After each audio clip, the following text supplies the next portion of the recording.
नोएडा स्थित मारवा स्टूडियो में आयोजित 3 दिवसीय 14वें global festival of journalism and AVGC के दूसरे दिन के आखिरी सत्र में पर्यावरणीय पत्रकारिता एवं जलवायु रिपोर्टिंग विषय पर चर्चा हुई। तेजी से बदलते जलवायु परिदृश्य के बीच इस सत्र ने मीडिया की जिम्मेदारी भूमिका को रेखांकित किया। कार्यक्रम की शुरुआत दीप प्रज्वलन के साथ की गई। कार्यक्रम में फेस्टिवल प्रेसिडेंट एवं AAFT university of media and arts के chancellor doctor Sandeep Marwah, newspapers association of India के general secretary Vipin Gaur, Jantantra TV के editor in chief Jitendra Sharma, वरिष्ठ पत्रकार राजशेखर त्रिपाठी, इन्फ्लुएंसर आरजे तृप्ति, वरिष्ठ पत्रकार Rajeev Gautam, director academics AAFT doctor Himani Chaudhary, director academics AAFT doctor Manoj Kumar Agarwal के साथ अनेक गणमान्य अतिथि उपस्थित रहे। वहां उपस्थित सभी अतिथियों का पुष्पगुच्छ भेंट कर स्वागत किया गया। डॉक्टर संदीप मारवा ने कहा कि पर्यावरणीय पत्रकारिता केवल सूचनाओं तक सीमित नहीं है, बल्कि ये समाज को सचेत करने और भविष्य को सुरक्षित बनाने की दिशा में एक महत्वपूर्ण जिम्मेदारी है। बता दें कि मंच पर उपस्थित अतिथियों ने कहा कि जलवायु परिवर्तन और पर्यावरण से जुड़े मुद्दे आज के समय की सबसे बड़ी चुनौतियां हैं। इस मौके पर AAFT BA journalism and mass communication की छात्रा अदिति जोशी ने विषय से जुड़े अपने विचार प्रस्तुत किए। इसके साथ ही AAFT school of advertising and PR events द्वारा सेंटर फॉर अप्लाइड थिंकिंग का पोस्टर लॉन्च किया गया। इसके अलावा news bulletin day 2 Sardar Vallabh Bhai Patel forum का पोस्टर भी रिलीज किया गया। कार्यक्रम के समापन मौके पर डॉक्टर संदीप मारवा ने सभी अतिथियों को फेस्टिवल मोमेंटो देकर सम्मानित किया। हम लोगों ने अभी ये सेमिनार खत्म किया है जो एनवायरनमेंट के ऊपर था, एनवायरनमेंट एंड जर्नलिज्म। ये बताना ज़रूरी था आज के इस युग के नए लोगों को जो जर्नलिज्म ज्वाइन कर रहे हैं कि सिर्फ क्राइम और पॉलिटिक्स ही क्षेत्र नहीं है जिनमें छलांग लगाई जा सकती है। एनवायरनमेंट एक बहुत बड़ा क्षेत्र बन चुका है जो हमारी ज़िंदगी और मौत का सवाल है। अगर एनवायरनमेंट की हम बात करें आज के इस युग में जब soil pollution, air pollution, food pollution, water pollution जैसी कई बीमारियां इस वक्त हमारे देश को लग चुकी हैं, हमें इन लोगों को जागृत करना है, इनको आगे लाना है कि ये भी समाज के एक बहुत बड़े अंग हैं और इनको सामने लाने से सरकारें कॉन्शियस होती हैं, सोशल ऑर्गेनाइजेशन कॉन्शियस होती हैं, संस्थाएं और संस्थान कॉन्शियस होते हैं और हमें सब मिलजुल के काम करना है ताकि हम माहौल को अच्छा कर सकें।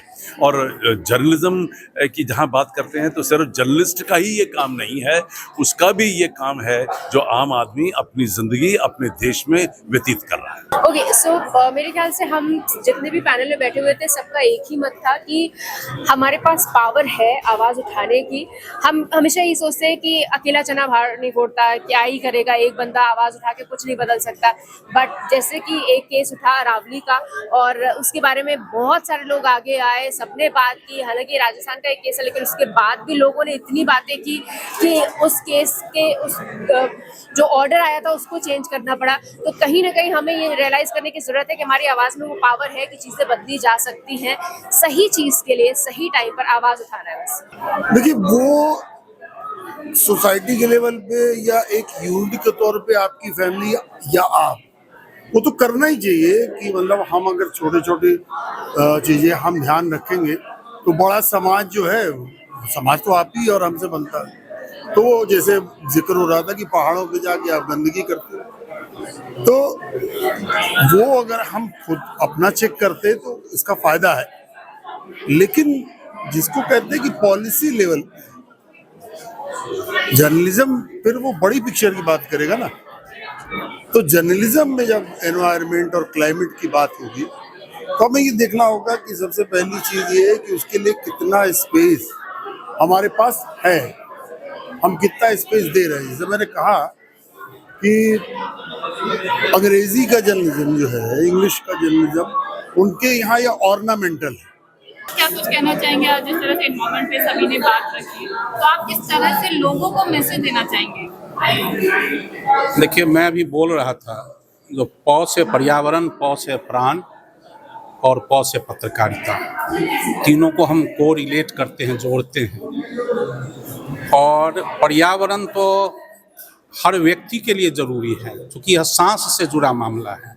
सृष्टि की उम्र बढ़ाने के लिए, खुद की उम्र बढ़ाने के लिए, समाज की उम्र बढ़ाने के लिए पर्यावरण का शुद्ध होना जरूरी है।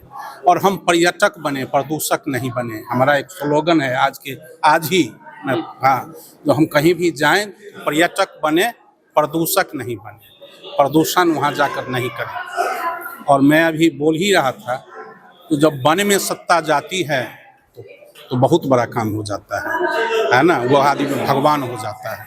जब राम वन में जाते हैं, राजकुमार राम जाते हैं, तो वहाँ से लौटते हैं भगवान बनकर। जब कपिलवस्तु का राजकुमार आता है और ध्यान लगाता है बोधि वृक्ष के नीचे, तो वह भगवान बन जाता है। आज का जो इवेंट था वो बहुत अच्छा था।